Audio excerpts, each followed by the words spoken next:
Greater Charkhai development association ইউকের নবগঠিত কমিটির অভিষেক অনুষ্ঠান সম্পন্ন হয়েছে। গত সোমবার পূর্ব লন্ডনের একটি হলে এম এ কুদ্দুসের সভাপতিত্বে 2025-2026 সেশনের কমিটি ঘোষণা করা হয়। অনুষ্ঠানে অ্যাডভোকেট জয়নুল ইসলাম চৌধুরী ও সুমন আহমেদ চৌধুরীর যৌথ সঞ্চালনায় বক্তব্য রাখেন কমিউনিটি নেতা ওয়াহিদ উদ্দিন, মিফতা চৌধুরী, সোহেল আহমেদ চৌধুরী, ব্যারিস্টার আবুল কালাম চৌধুরী ও মিসবাহ জামাল সহ আরও অনেকে।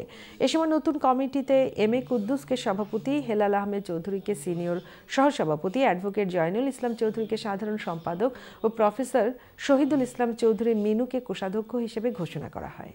ইনশাল্লাহ আমরা চেষ্টা করবো, আপনারা সহযোগিতা থাকলে আমরা যে গত যে দুইটা আমরা সামার ফেস্টিভ্যাল হয়েছে এগুলো দেখা গেছে যে একটা থেকে ফরটা আমরা 50% মানুষ বাড়ি গেছেন। ইনশাল্লাহ নেক্সট এই যে চলতি বছরও আমরা হয়তো বা 50% ওয়াজ বেশি করার সুযোগ পাইমু আপনারা সহযোগিতা পাইলে।